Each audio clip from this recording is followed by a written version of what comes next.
Bonjour à tous et à toutes, c'est Sandrine, j'espère que vous allez bien. Aujourd'hui, on se retrouve pour la roue astro de la semaine du 11 au... Alors attendez, au 17 août 2025. Je rappelle qu'il s'agit d'une guidance collective et publique. Ça ne pourra pas concerner tout le monde, ni arriver pour tout le monde. Donc prenez uniquement ce qui vous parle. Et si vous souhaitez une consultation privée en fonction de vos énergies qui vous sont propres, n'hésitez pas à me contacter. Vous avez tout dans la barre d'infos. Allez, c'est parti. Je vais prendre une petite carte pour voir les énergies dominantes de la semaine avec mon oracle Om Ganesha. C'est un jeu que j'ai créé, qui est auto-édité. Et si vous souhaitez le commander, vous me contactez tout simplement.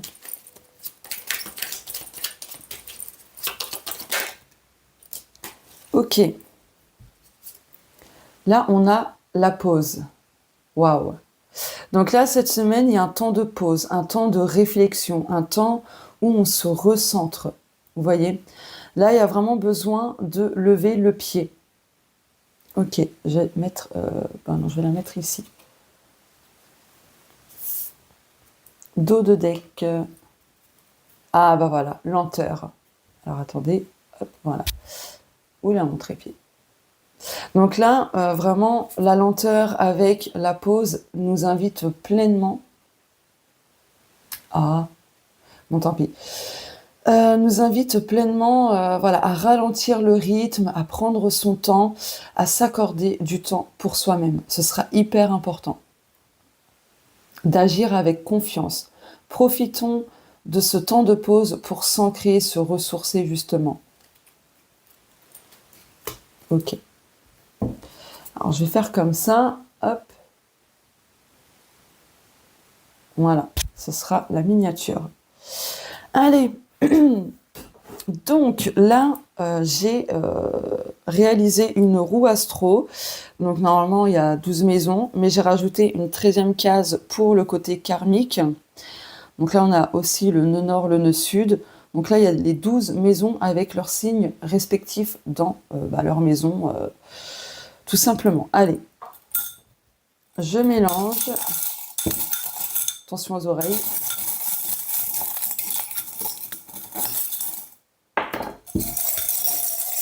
Alors, maison 1, maison 2, maison 3, bout de papier, j'en veux pas, maison 4, 5, 6, 7,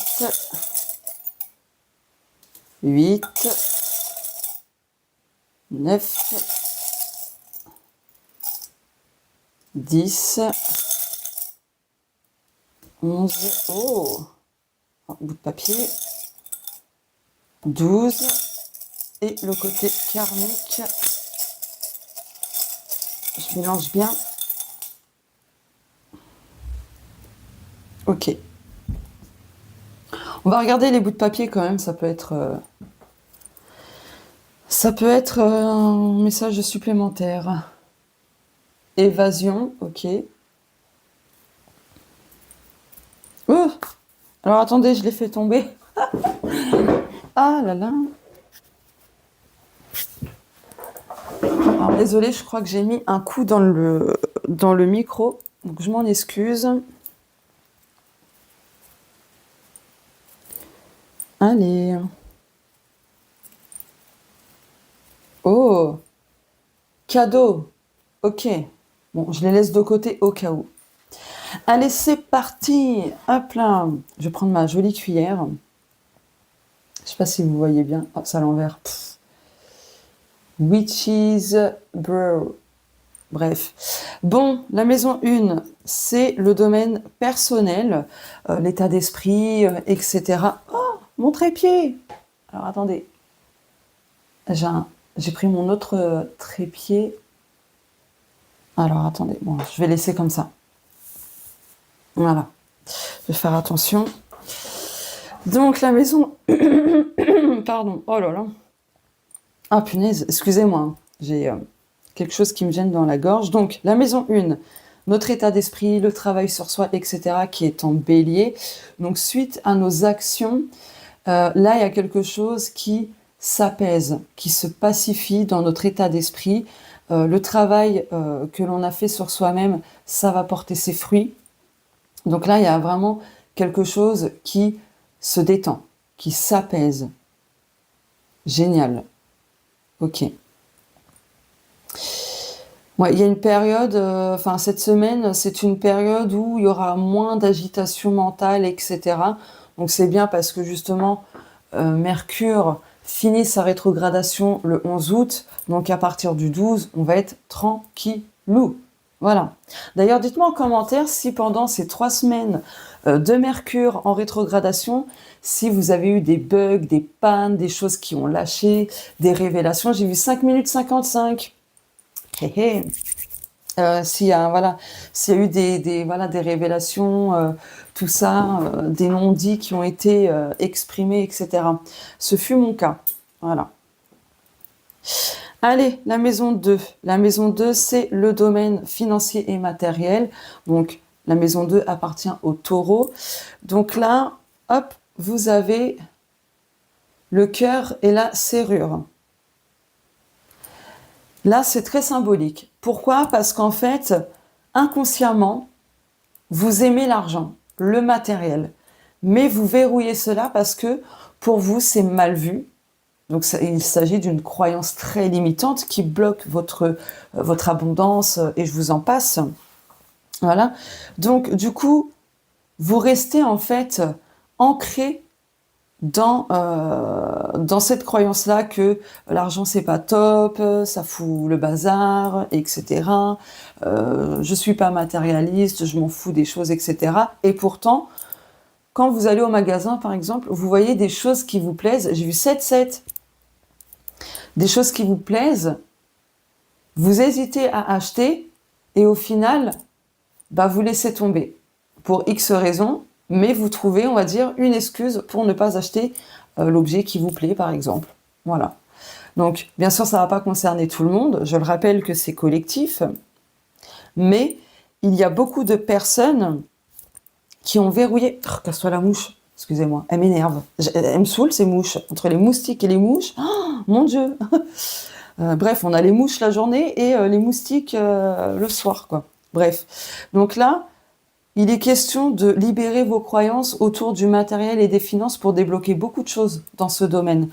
Le truc, c'est que si vous avez une vision de l'argent plutôt négative, que ça fout la merde, et je vous en passe, le truc, c'est que vous bloquez cette abondance-là. J'ai vu 8-8 maintenant. Vous bloquez cette abondance et ça vous crée justement des soucis financiers. Parce que c'est ancré dans votre inconscient. Par conséquent, par effet de résonance et tout ça, on vibre sur la même fréquence que le manque. Alors je dis pas ça pour vous culpabiliser, pas du tout. Je dis ça vraiment pour vous le faire réaliser. On a tous le droit de vivre de l'abondance.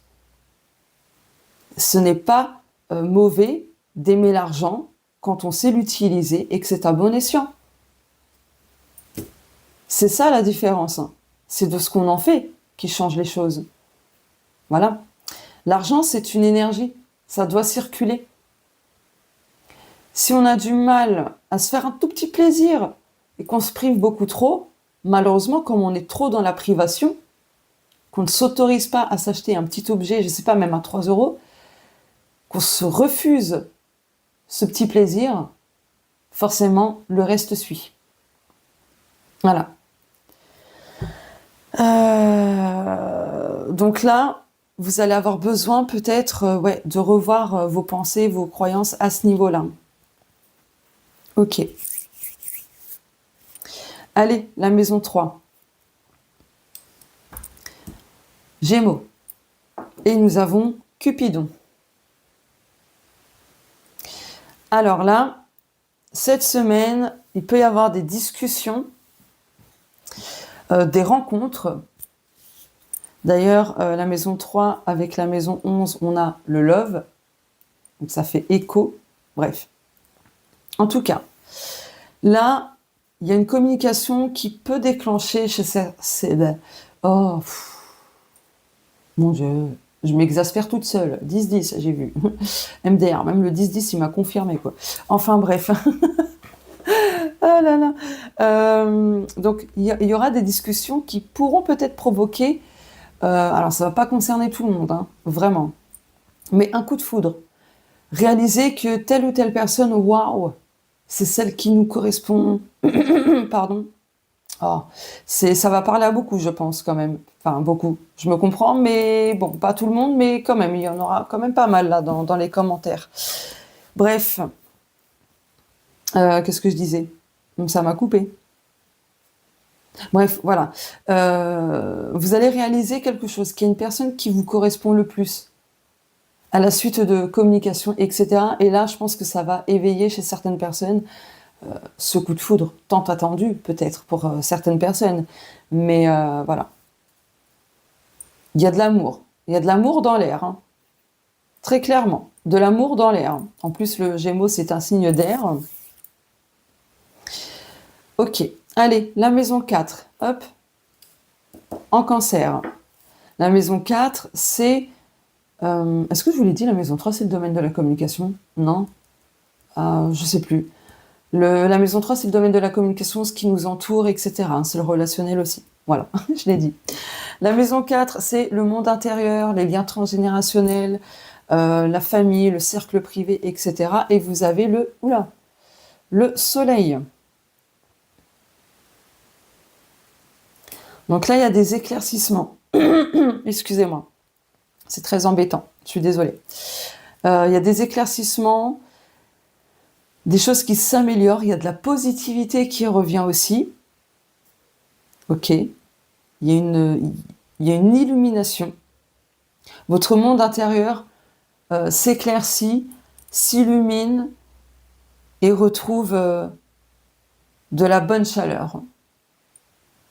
Ok. Donc là, c'est très positif. Je pense que c'est à la suite aussi du travail que vous avez effectué sur vous-même. Il y a eu un impact dans votre monde intérieur, forcément, autour de vous, au niveau familial, et même transgénérationnel pour d'autres. D'ailleurs, si vous hésitiez à, à faire ce travail de libération et conscientisation des liens transgénérationnels, etc., là, on vous confirme que c'est le bon moment pour agir. Ouais, pour vous lancer. Je peux vous accompagner si ça vous tente. Voilà. Allez, la maison 5 en Lion, on a le coquillage. Donc là, cette semaine, on peut parler de vacances, hein, forcément pour d'autres, mais là, il y a quelque chose qui... Pardon, c'est énervant à force. Il y a quelque chose qui... Comment je peux vous le formuler? Comment je peux formuler ceci? Ah, je trouve pas. Mince. Bon, tant pis. En gros, il y a du repos, des vacances. Donc la maison 5, hein, c'est les émotions, les projets, les limites saines, les besoins, etc. Et là, en fait, vous allez tout simplement vous écouter. Vous allez vous écouter et faire ce qu'il faut pour vous, votre bien-être émotionnel, vos besoins perso, etc. Vous allez poser plus de limites saines, voilà, pour vous. Ok. Allez, la maison 6, en Vierge. Donc la maison 6, c'est le domaine du quotidien, ce qui implique le quotidien, votre bien-être au quotidien, la santé au quotidien, vos habitudes, les routines, tout ça, quoi. Et là, vous avez ceci, le médiateur. Vous avez besoin de gratter quelque chose. Il y a besoin là de gratter quelque chose pour conscientiser justement un message important. Ok. Vous avez besoin de revoir votre composition au quotidien. J'ai mis pause parce que j'ai fait un de ces rototos. Oh mon Dieu. Donc du coup, vous allez revoir beaucoup de choses dans vos habitudes, dans les routines, etc. Mais je vais recouvrir celle-ci. Oh, c'est à l'envers. Ah non, c'était comme ça. Oula. Love. Donc là, vous allez faire des choses par respect pour vous-même, par amour pour vous-même. Et j'ai vu 15-15. Ouais, vous allez mettre plus de douceur, plus ouais, de légèreté, etc. dans votre quotidien. Vous allez arrêter de forcer d'en faire trop, en fait. Et cette semaine, en fait, il y aura peut-être une petite situation ou justement à la suite d'une communication, peu importe, hein. Je donne quelques exemples. Ça va vous faire réaliser qu'effectivement, dans votre quotidien, en fait, vous ne prenez pas le temps vraiment de vivre et que vous êtes trop dans le faire. Ok. Donc, ça rejoint cette carte-là. Hop. Voilà. Donc, le temps de pause, la lenteur. Donc là, il est vraiment nécessaire pour vous cette semaine de lever le pied, de faire une pause, hein, de vous recentrer comme ça a été dit en début de guidance. Allez, la maison 7 en balance. Vous avez l'arbre. Donc là, il y a quelque chose qui se stabilise au niveau sentimental parce que la maison 7, c'est le domaine amoureux et relationnel, donc relation de cœur plutôt. Et c'est le miroir de la maison 1, d'accord? Donc là, il y a vraiment quelque chose qui se stabilise, qui se pacifie. Mais il y a des liens transgénérationnels pour certaines personnes. Votre vie sentimentale et relations de cœur sont impactés par le transgénérationnel. Donc il y a besoin d'apporter de la paix dans votre arbre généalogique et de faire des choses justement pour ne plus porter ce qui ne vous appartient pas. Bon, en tout cas, il y a de la force, il y a de bonnes énergies, il y a de l'équilibre. Ce sera plutôt pas mal du tout, hein, le domaine sentimental, quelle que soit votre situation en couple, célibataire, peu importe, hein, vous adaptez ça selon vous. Mais en tout cas, là, ça s'apaise. Ok. Et bien, vous savez quoi, j'ai envie de prendre une carte pour, hop, la maison 7.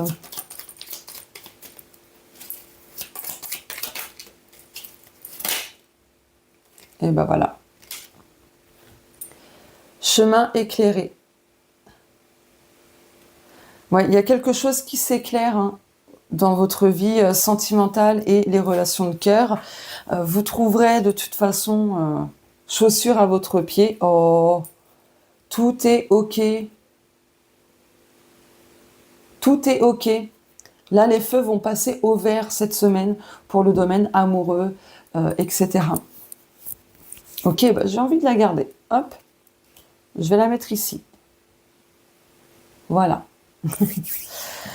Allez, la maison 8 en scorpion. On a la tête de mort. Hop là. Donc là, la maison 8, c'est le domaine du changement. Donc c'est les métamorphoses, les transformations, etc. C'est les schémas répétitifs qui ont besoin justement d'être clôturés, etc. Donc là, il y a des liens, des schémas toxiques vraiment à libérer cette semaine. Donc je vais recouvrir, voir si ça va se faire cette semaine ou un peu plus tard.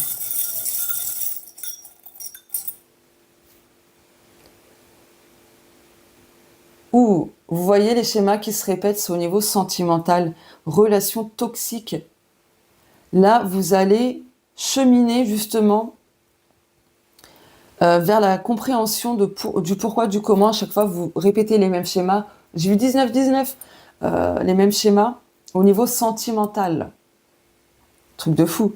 Parce que là, on a quand même le cœur brisé, hein. Ouais. Là, il y a vraiment besoin de se pencher là-dessus. Donc là, ce qui doit changer, ce qui doit se transformer, c'est vraiment les relations toxiques, quelles qu'elles soient. Ça peut être aussi au niveau amical, familial, peu importe, hein. Pas au niveau qu'amoureux. Ok. Vous savez quoi? J'ai envie de reprendre une breloque.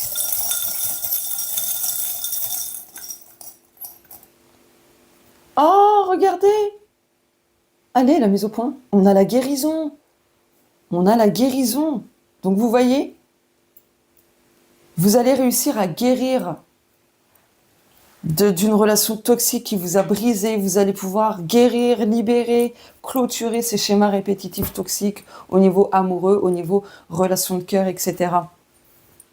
Oh, c'est magnifique. D'ailleurs, je ne sais pas si vous avez remarqué, on a le cœur ici, le cœur ici, le cœur ici, le cœur ici, et le cœur ici, plus ici. Donc là, je pense tout ce qui est affectif, sentimental et tout ça, c'est une semaine très axée sur ça. Ok. Bon. Hop là, allez, la maison 9. La maison 9 étant Sagittaire, hop. Et on a le cœur. Donc la maison 9, c'est le domaine spirituel, hein, donc ça implique tout ce qui est spiritualité, énergétique, univers, âme, guide, etc. Donc là, avec le cœur, en plus, il y a une aile, il me semble, j'ai du mal à... Ouais. Bon, là, il y a de bonnes vibes. Très clairement, on va être parfaitement guidé, on va recevoir des signes très doux, très affectueux, très chaleureux, etc. Il y a des choses qui vont bouger vraiment dans le sens du désir de notre âme, de notre cœur, etc. Donc voilà, ok. Je recouvre.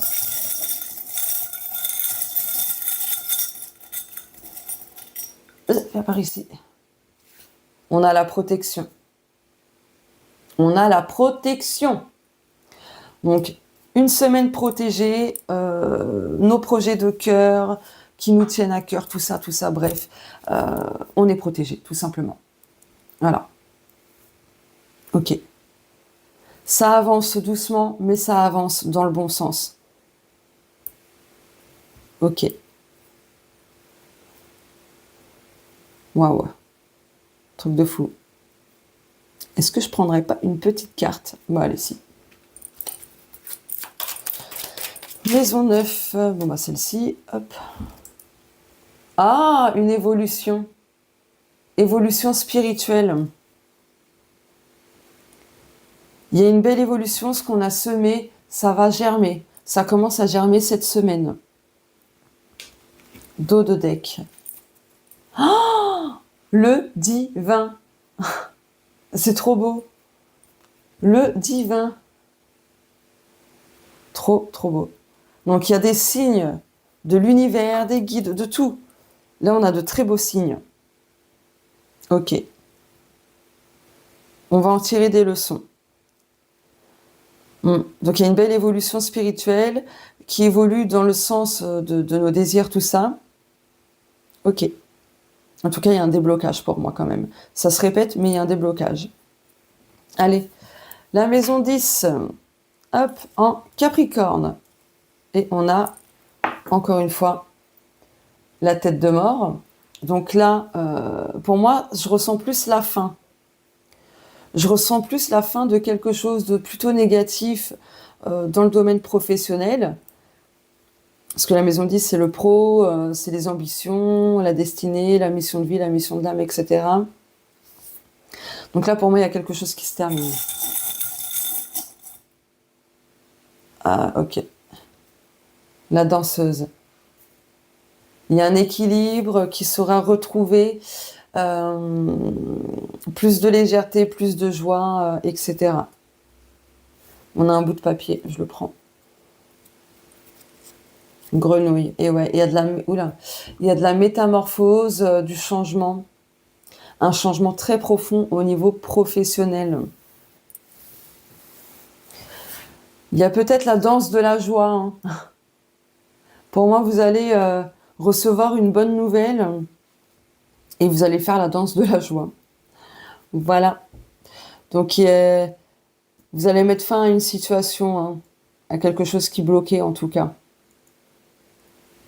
Ok. Tête de mort avec la danse. J'ai l'impression qu'il y a un autre message. Vous allez célébrer la fin d'un cycle aussi.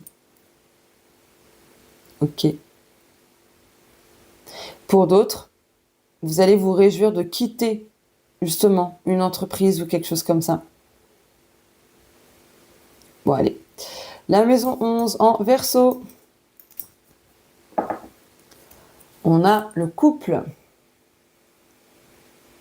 Trop beau. Donc là, il y a vraiment une rencontre, parce que là, la maison 11, c'est le domaine social, amical, c'est l'extérieur, etc. Donc là, pour moi, ça rejoint pleinement la maison 3. Là, très clairement, il y a de bonnes vibes, il y a de l'amour, de la bienveillance, il y a du respect, tout ça. Donc, ouais. Courant cette semaine, vous allez peut-être voir quelqu'un que vous appréciez beaucoup et du coup, vous allez avoir des révélations très claires, nettes et précises. Donc voilà, je vous donne des exemples, mais bien sûr, vous adaptez ça selon vous. Les masques. Il y a des masques qui vont tomber du côté social, tout ça. Vous allez comprendre beaucoup de choses. On a le biberon. Ouais, vous allez conscientiser qu'il y a beaucoup d'immaturité en fait. Hein. Ok, je vais prendre une carte. Maison 11 pour compléter les breloques.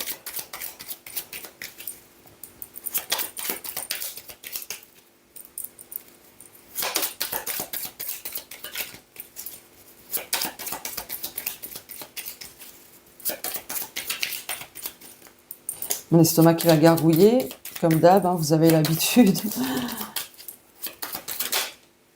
Oh. Le lâcher-prise. Ouais, lâcher-prise. Laissez faire les choses. Les masques tomberont tout seuls. N'essayez pas de forcer un peu les choses. Laissez faire. Vraiment, laissez faire. Je vais mettre ça là. L'harmonie. Il y a le retour de l'harmonie au niveau social, tout ça. Des choses qui se nettoient. Ah, bah, vous voyez. Ah. Ok, bon. Je vais garder que ces 3 cartes-là. Donc là, hop. Il y a quelque chose qui s'harmonise, qui se nettoie hein, à la suite d'un conflit. Donc, ouais. Là, après une période conflictuelle, ça s'harmonise à nouveau. Allez, la maison 12, hop, en poisson. Et on a le cœur, donc c'est le domaine des épreuves, des obstacles, etc. Donc là, vous voyez, les épreuves, les obstacles vont concerner tout ce qui nous tient à cœur, le domaine affectif, tout ça. Mais mettre de l'amour dans ces obstacles-là.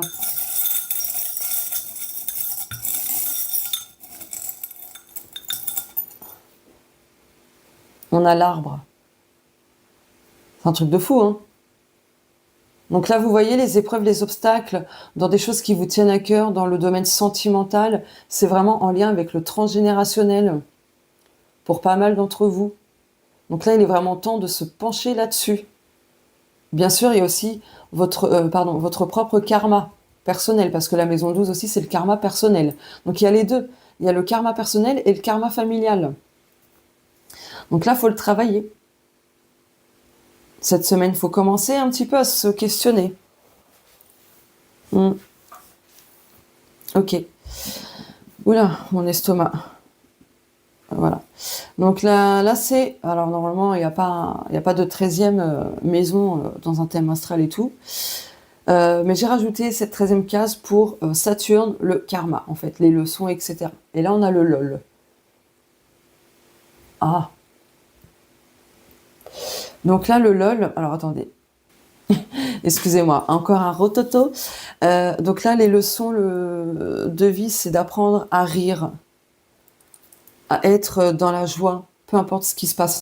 Ah mince, j'avais pas vu, mais j'ai fait toute la guidance sans me rendre compte qu'à un moment donné, en fait, le micro se coupe parce qu'il n'a plus de batterie. Donc, quand j'ai fini la guidance, du coup, j'ai enlevé mon micro et j'ai vu qu'en fait, il était déjà éteint. Je me suis dit, oh non. Donc du coup, j'ai vérifié dans la vidéo où ça s'était coupé. Donc ça s'est coupé à 29 minutes 39, pile au moment où je disais, ben voilà, apprendre à être dans la joie, peu importe ce qui se passe. Et bim, ça se coupe. Donc c'est pas anodin. Donc du coup, je poursuis ce que je disais. Donc peu importe ce qui se passe, en tout cas sans être dans la positivité toxique, c'est important, voilà, d'essayer de rester du mieux que l'on peut dans le positif. Alors, faut pas minimiser ce qu'on ressent sur l'instant par rapport à une situation que l'on vit, bien évidemment. On est des êtres humains, etc. Donc voilà quoi.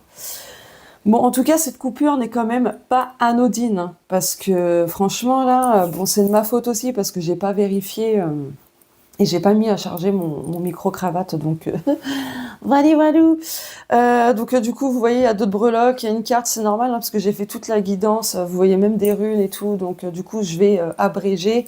Voilà, donc par la suite, j'avais complété, hop, cette maison-là, enfin cette maison. Il y a eu l'arbre avec le cœur. Donc là, vous voyez, il y a vraiment du transgénérationnel au niveau affectif et global à travailler. Il y a votre karma personnel, mais aussi le karma familial. Donc voilà.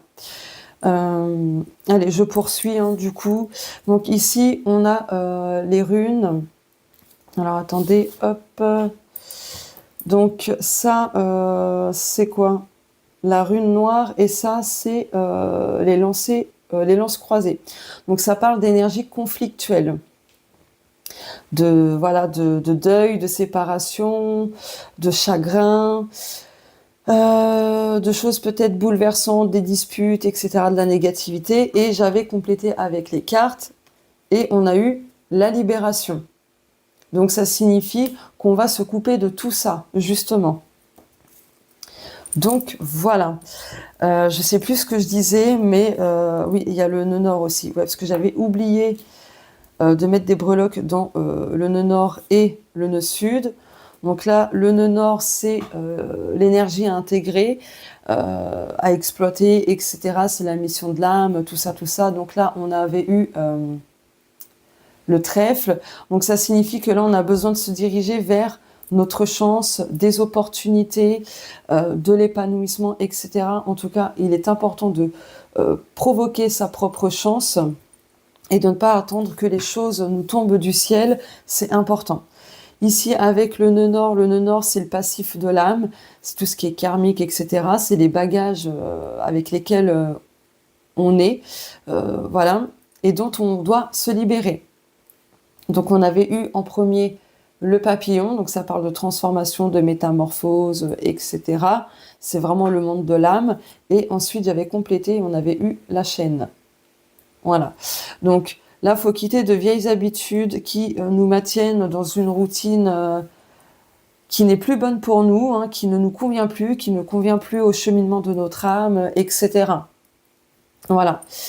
Donc par rapport au nœud nord, au nœud sud, ça vous pouvez le savoir uniquement dans votre thème astral. Uniquement, pas autrement. Voilà. Donc là, il y a de la libération. Hein. On va libérer des chaînes, on va libérer de vieilles habitudes, des bagages karmiques, etc. Donc du coup, la coupure en plein de la maison Saturne, de Saturne, donc il y a vraiment une coupure karmique radicale. Très clairement.